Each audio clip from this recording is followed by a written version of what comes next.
Okay, I'm going to work through the Chapter 5 final exam review for Algebra 2. Let's get going. I've got the square root of 32m to the fourth. Simplify. We're going to put this in simple radical form, so since it's a square root, I'm looking for twins. I'm going to start breaking down the 32. 32 would be 4 times 8, or 4 times 4 times 2. Okay, and then m to the fourth, that's 4m's. Okay, now I could keep breaking down the 4's into 2's. There would be 5 2's altogether, and that's fine if you do that. But I spotted some twins, so I'm just going to stop there. Okay, so there's a set of twins, there's a set, and there's a set. So one of each of those is going to get out. And so just the 2 is going to be trapped in there forever. So I've got 4 times m times the square root of 2, and then it's going to be 4m squared root 2.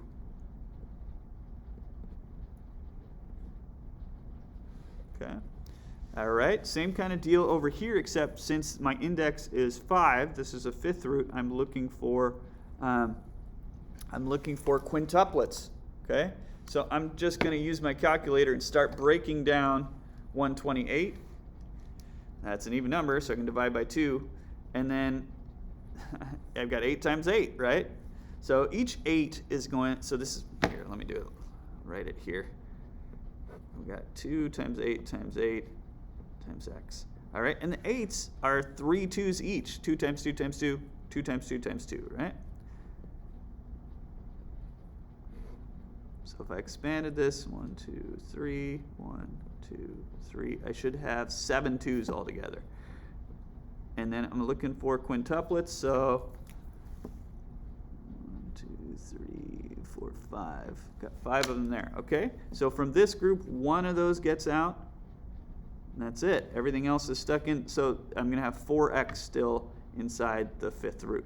And don't forget to write the index there. It's easy to forget to do that, but I have to indicate this is a fifth root, not a square root. Okay? All right, next up, this appears that these aren't like terms, so hey, we can't add or subtract like terms. But wait a second, let's put root 8 in simple radical form first. I'm looking for twins there. I do have some twins. So this would be negative 2 root 2 minus root 2. So hey, I've got negative 2 of those minus 1 more of those. I'm going to have negative 3 root 2's. Okay. All right, same kind of deal here, except I'm working with cube roots, so they don't look like they're like terms. I know this second piece is in simple radical form. There's no twins there, but let's break down the 24. So I've got 4 times 6. Well, 4 is 2 times 2, and 6 is 2 times 3. So there's the 24 broken up all the way. And I do have triplets here. Looking for triplets because it's a cube root, right? So one of those will get out. So I've already got a negative 2 on the outside. So I'm going to have negative 2 times another 2. I need to really start moving to some scratch paper here on the next problem, I think. Okay, so negative 4 minus 2 more of those. I'm going to have negative 6 of those being third roots of 3's. Okay. All right. Maybe I can get away with it here. So there's no twins in these radicals, so that's okay. But you can't have a radical in the denominator. I'm not sure why, but it's just the rules. Okay. So since I don't have a twin down there for the 3, I'm going to clone one like this. Because when I multiply straight across, I'll have 2 3's in there. I can combine those into one radical. And I can do that as long as I do the same thing to the top. Because then I'm really just multiplying by 1, right? I'm not changing the value of this fraction. I'm just changing the format. All right.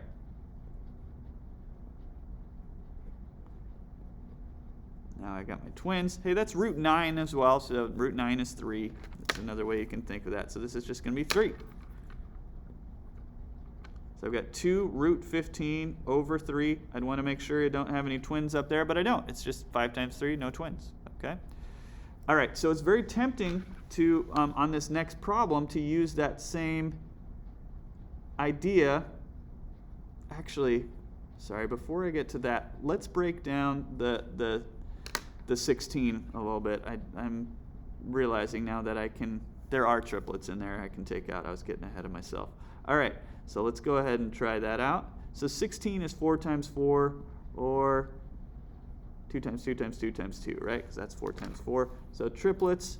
All right, so you can pull a 2 out.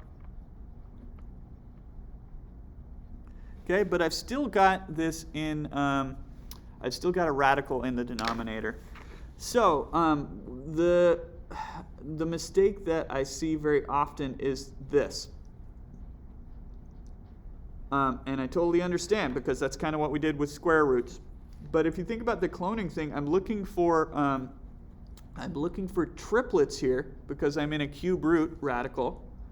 And if I multiply those together, I'm just going to have twin 2's. It's just going to be third root of 4, or third root of 2 times 2. So I'm still not going to have triplets if I do that. I've got 1 2, I need 2 more. So I've got to clone 2 more 2's, like this. Or you could just write 2 times 2, right?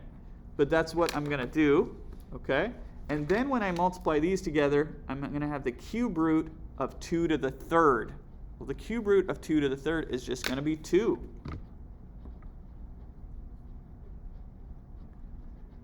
Cube root of 2 to the third. That's just 2. So now I've got just 4 in the denominator. Okay?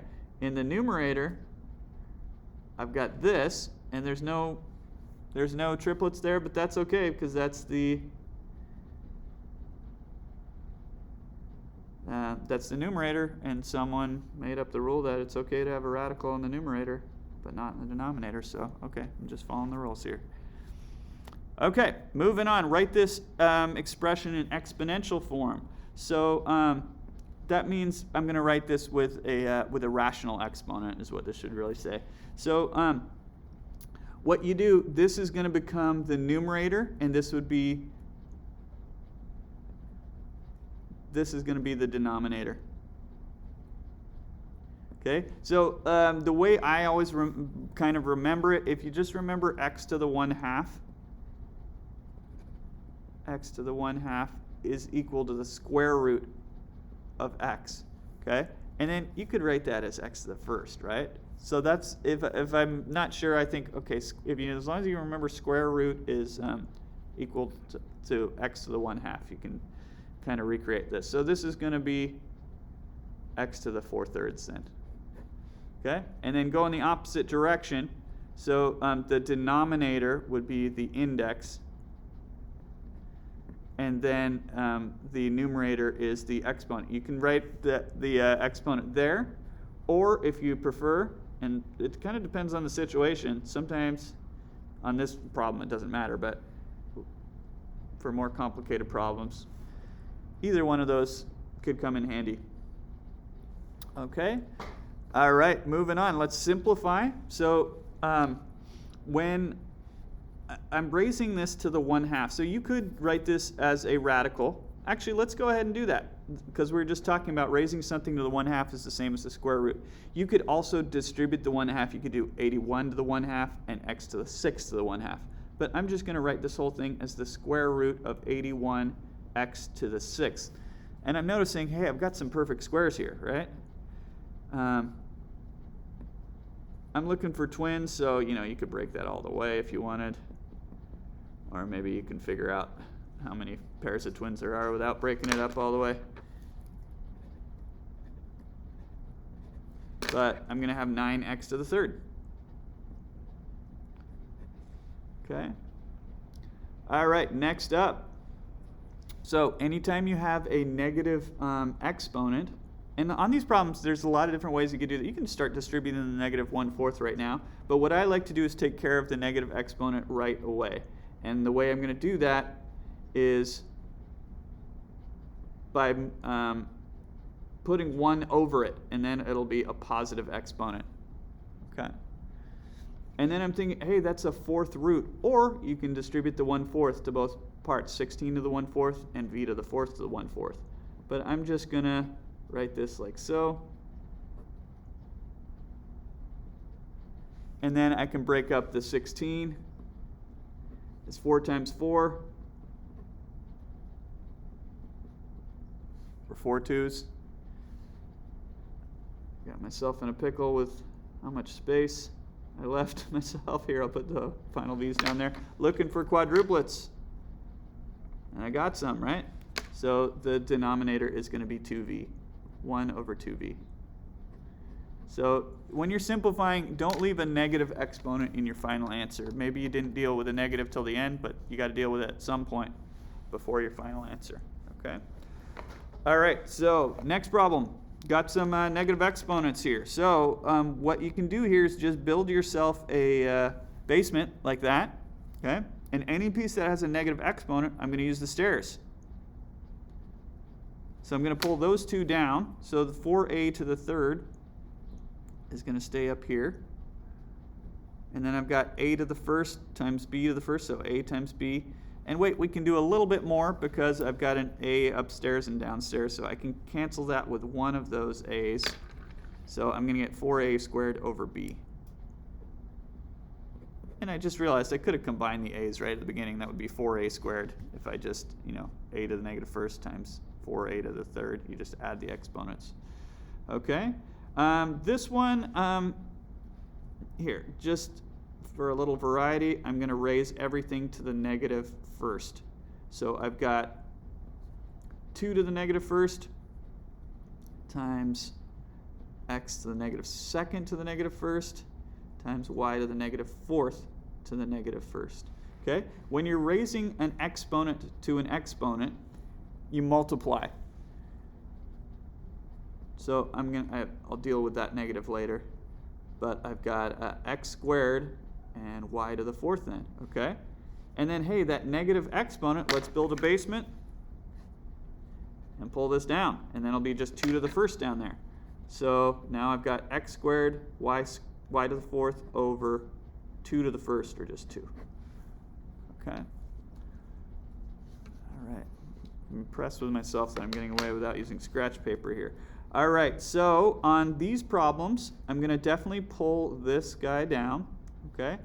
And then I'm also going to work on the x's. So I've got 4 x's upstairs, 3 x's downstairs, so I can cancel all 3 of those with 3 of those, so there'd just be 1 x left in the numerator. And then there's not much else to do, right? On top, I'm going to have 3x. On bottom, I had the 4, and now I'm also pulling down the y squared. Done. Okay. All right. Next up. So when I've got square roots on both sides of an equation, that's it. Just square both sides. So this is going to be equivalent to b plus 1. I'm going to make my b's like that so they don't look like 6's. And then I'll solve for b. Okay, so let's subtract. Well, actually, I'll add 2b to both sides just to keep those positive.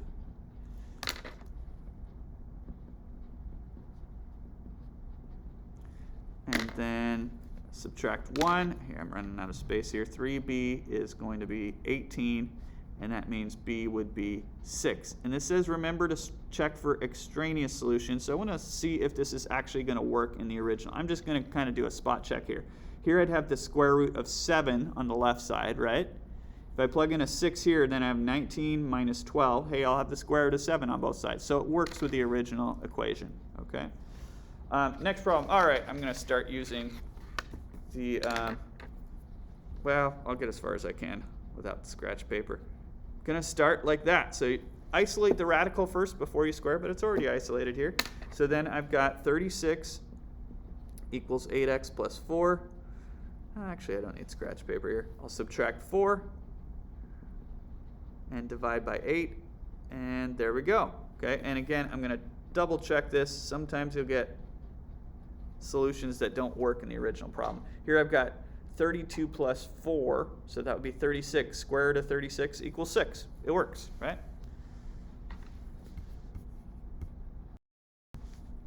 Okay, let's take a look at next page.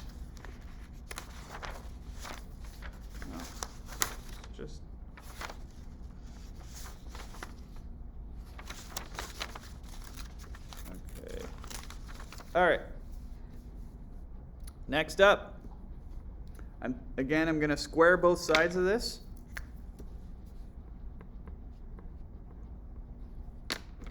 So then I've got x squared equals 6 minus x. Okay, let's start solving this for x. So I'm going to move everything over to the left. I'm going to add x to both sides, and I'm also going to subtract 6. Got it down to that. Okay. And now, hey, let's factor this. So a little diamond problem here. I'm adding to get 1, multiplying the same two numbers to get -6. How about -2 and +3? So this is going to factor into x minus 2 times x plus 3. And then zero product property tells me x is going to equal 2 or x is going to equal -3. Okay? But here's where you want to be careful with these two answers, especially when you get two solutions. Make sure you check to see if one of them's extraneous. Okay? So this is for 16, doing my little test here. Okay, if x equals 2, let's go to the original equation and plug in 2 for x. Okay, and I'll test it out. Got the square root of 4. You always use the positive root of 4, so that's going to be 2. So that one works out, so that one's good. Let's try out -3.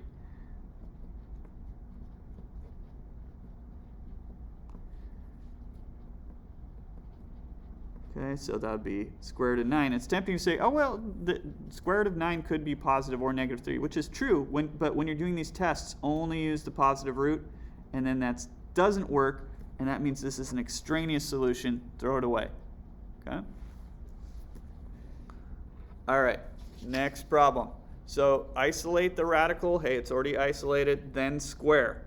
I can't just square just one part of it, though. I got to square the whole equation. And don't just square both of those terms, because this is going to mean n minus 3 times n minus 3. So that's a very common mistake. People forget to FOIL that over there. Okay? So I got it down to this. So yeah, let's FOIL on the left-hand side. First, n squared. Outer and inner will both be -3n, so combine this -6n. And last would be +9. Okay, and then I'm going to set this all equal to 0 by moving this stuff over. So I'll subtract 6, and I'll add 2n.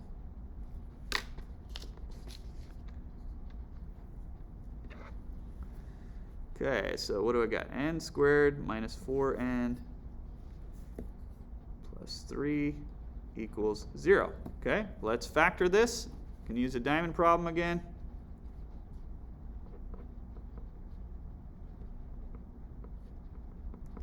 So -1, -3 works. So n would equal 1 or n would equal 3. And just like on the previous problem, I want to check them both. So I'm skeptical always when I get two solutions that one of them maybe is extraneous. So let's see. If n equals 1, going back to the original problem,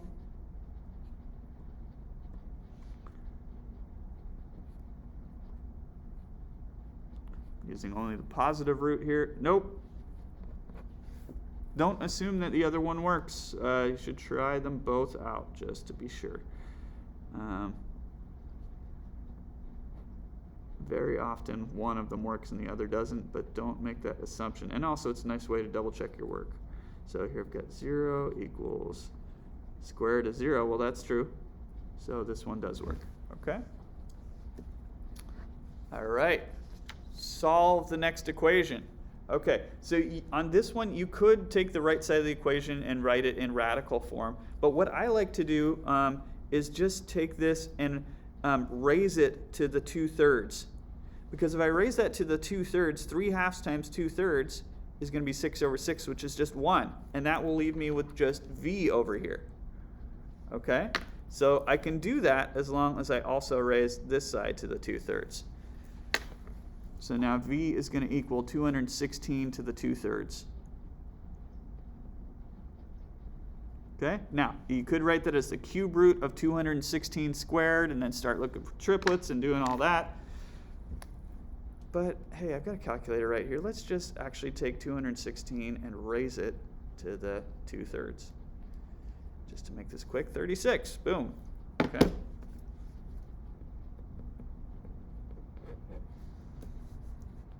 All right, domain and range. So if you think about, I usually like to write these, the program that I got from puts that constant in front, but I like to write it like this instead, because then it kind of indicates that, hey, the vertex of this is going to be the point -5, -3, -5, okay? And so this is going to be it's going to look, I call these a swoosh. It's going to be a swoosh. It's going to go up and to the right like that. It's positive, so it's going to go up and to the right. And yeah, I can get the vertex from setting the radicand equal to 0, excuse me. And then this would be the y. So there's my vertex, okay? And the vertex is the key to the domain and range. If you're thinking about this graphically. So that is going to be my furthest left point. So my smallest x value is going to be -3, okay? So my domain, x can be, it can go to the right from there. It can be anything bigger than that. Or it can be equal to that, but it can't be less than that, okay? And just algebraically, that is going to ensure that I don't have a negative radicand. The radicand has to be positive, okay? And then looking at the y's, hey, this is my lowest point here, the -5, and they go up from there, okay? So for the range, since the range is talking about the y's, can be anything greater or equal to -5. There's my domain and range, okay? All right, now a cube root function is going to look something like this, okay? And so going left and right, the domain is all real numbers. So there's my fancy R for all real numbers. It also, it kind of narrows out, but it's also stretching up and down forever. So the range is also going to be all real numbers. I'm not going to spend too much time thinking about a cube root because they're always S-curves and it's always unlimited for the domain and the range. Okay. All right, moving on. Sketch the graph of each function. So just like I did up here, I'm going to find the vertex. This gives me the x-coordinate of the vertex. And then this gives me the y. Okay, so my vertex is going to be -2, 1. Let's go ahead and plot that. Okay, and then you have to just kind of know what the parent graph looks like. And it's going to go up and to the right since this is positive in here. And there's no stretch or compression because there's no coefficient in front here or in front of the x. So I'd go up 1 to the right 1. I'm going to go up 2 to the right 4. It's kind of like your standard parabola turned on its side, but it's only half of it. It's only the top half of it. If it had a plus minus, then it'd have the bottom piece as well. If it had a plus minus right there. Okay, so there's that one. All right, this next one, I just get annoyed with the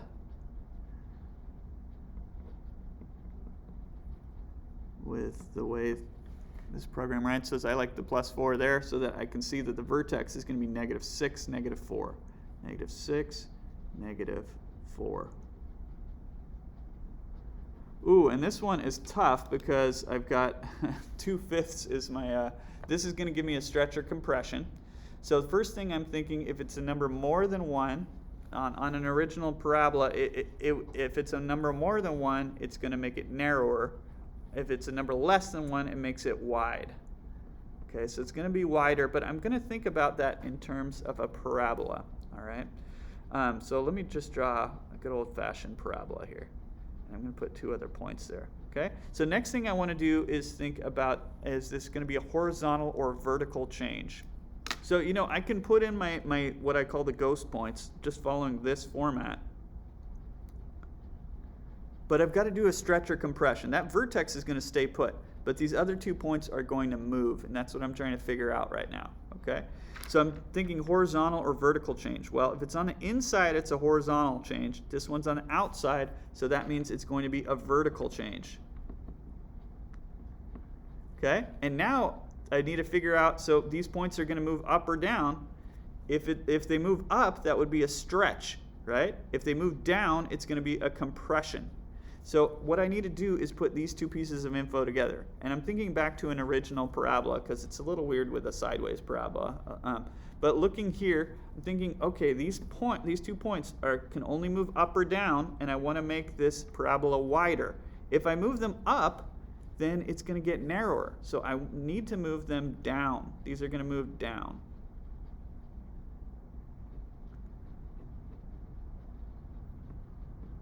Okay? So that means it's going to be a compression. I'm compressing it like an accordion. You can stretch it or compress it. That's going to be a vertical compression then.